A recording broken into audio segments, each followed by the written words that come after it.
Hi, it's Rich Tehrani with TMCnet. Thanks for watching. We are here at Editors Day 2016, and we're in Silicon Valley, Santa Clara to be exact. And Peter Bailey's with us. He's with Vertical Communications. Peter, welcome back to the show. Thank you.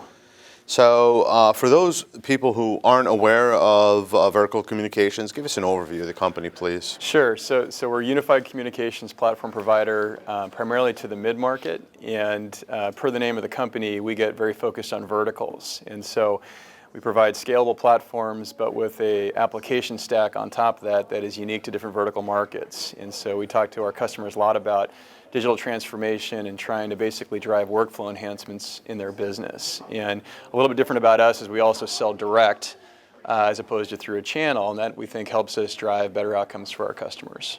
Fantastic. So cloud's obviously a big thing, and it's been getting bigger every year, and I know that recently you're doing more there. Can you tell us about it? Yeah, so again, we're serving the mid-market. Today that's a private cloud market, but public cloud is certainly coming. And so a few years ago, we began making investments to drive our strategy into the public cloud.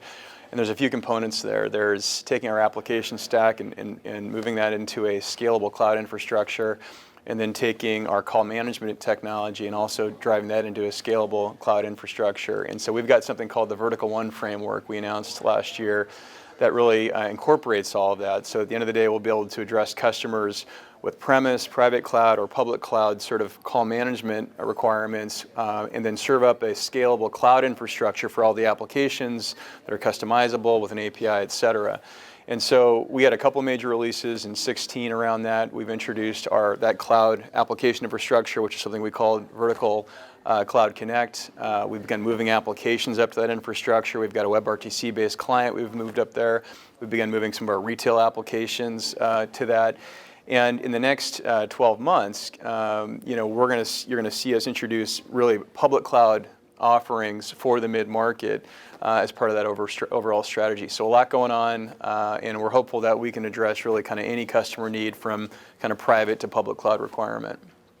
So communications is it's a very old industry, right? We've been using telephones for decades and decades and decades, and as industries grow, they typically become commoditized. But you found a way to take a commoditized market and turn it into something that you can differentiate via business success. You talk about transformation. I remember some of the times we've talked where you told me you have integration in something like a pharmacy where there's sensors in the ground and cars drive over and it connects with the phone system. And basically, you're helping businesses run more effectively, more efficiently. Can you tell us a little bit about how that's progressing? Yeah, I mean, again, it sort of ties back into our vertical strategy. I think one of the great things about having a direct sales, business, we get real close to our customers. You get real close to their pain points, and to some degree, it becomes pretty obvious the challenges they've got, and our ability to have a very flexible, scalable infrastructure where we can then develop applications unique to their business needs, productize that for the rest of that vertical market. That's a great way to go and build a business, we think. And so, as you mentioned, we've done some things in pharmacy and retail. Auto dealers was a big push for us this year, and auto dealers worry about things like appointment reminders to keep their service space filled. They do a lot of marketing externally. They want to be able to track and analyze. They want to deploy call centers for better customer service. There's lots of different things you can do for them. And so we get real focused on that. We try to get 2 inches off the ground with our customers, and at the end of the day, drive solutions that have real ROI in their business. We kind of talk about ROI in our industry in terms of reducing cost. We do that, but I'm talking also about actually improving their business and making them more efficient, and that's what we get real excited about.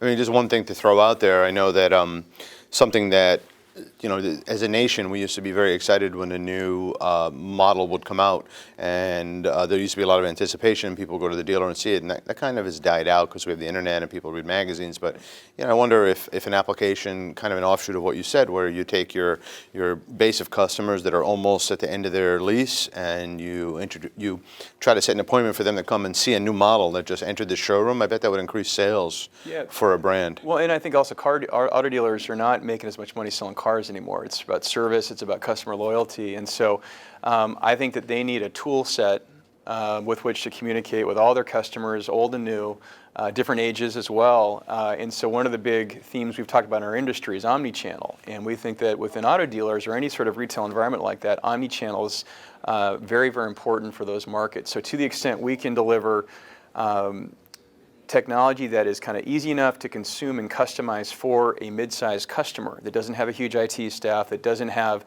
$1 million to customize something, we think we can deliver highly packaged, even omni-channel solutions to guys like auto dealers that allow them to then talk to millennials, talk to their older customer base through all the different channels. So you go to a website, you can message, you can video, you can click to have someone call you back, what have you, and then as you're communicating with an auto dealer over time, it can be through all those different channels.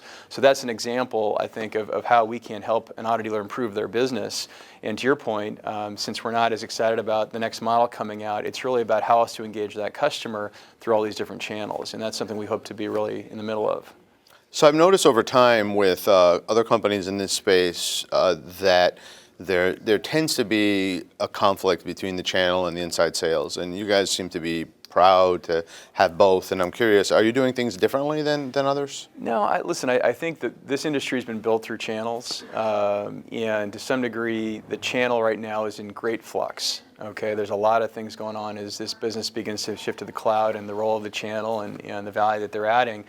I think that what we have found is as we are delivering sort of these high value-added solutions, some cases highly customized, some cases requiring professional services, a direct model has allowed us to do a better job of engaging a customer, outlining what the task is, what the project is, and delivering that through a successful outcome.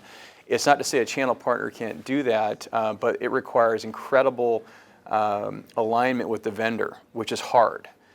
So in our world, as we're a growing business, we're a relatively small business for this industry that's growing. Rather than go out and try to attract channels that are long existed and long partnered up with much larger vendors than ourselves, we found that we've been able to build and grow our business much, much faster through a direct means. It may still lend itself to a channel strategy much further down the road as this market evolves. However, today it's been critical to our success, and I think also critical to good customer outcomes or great customer outcomes with our customers.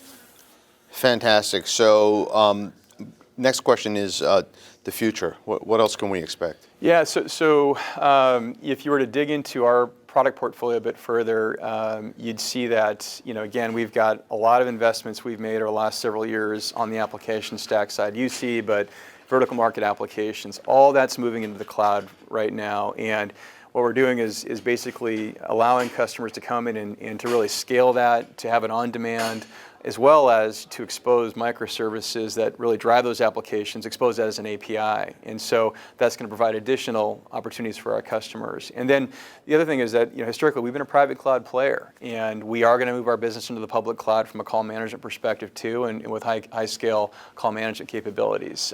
We are in trials with that right now with a few very large customers.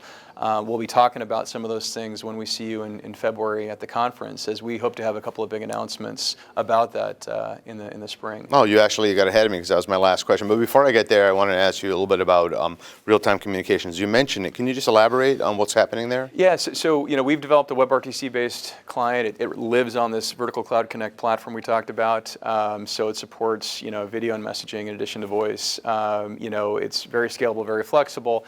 And again, it is sort of the first step, towards not just providing cloud applications, but we also believe that omnichannel is a really interesting area for not just large enterprises that can afford to really build that out on a customized basis, but even medium, in some cases even small enterprises, where you have highly packaged solutions for those customers. And so that's all going to be built around WebRTC for us. We've spent the last 2 years kind of getting this far, and you're going to see us make a lot of strides next year with that as well. That's great. So that does get us to the IT Expo question that I wanted to ask you. So the keynote, you always do a great job when you're at conferences and you're speaking. And so first week of February 2017 in Fort Lauderdale, you'll be keynoting. And I'm curious, can you give us an overview? Why should people come listen to you? Well, listen, we have a different take, I think, on the cloud market. I think we think that cloud is going to manifest itself in some different ways for different types of customers, more of a hybrid approach as opposed to a pure public cloud approach. We're going to talk a lot about our take on that, as well as how we're seeing customers consume cloud applications, how we're seeing them make decisions around private versus public from a call management perspective, and how our strategy is going to be attacking that. We always like to talk about some case studies about big customers that are doing cool things, and I'm sure we'll have some of those as well. But I think we have a different take on how this market's evolving. That's confirmed by the customers we're winning and selling in the market, and so hopefully folks will find that interesting. Very cool. Thanks for being here. This was great. Great. Thanks, Rich. Appreciate it.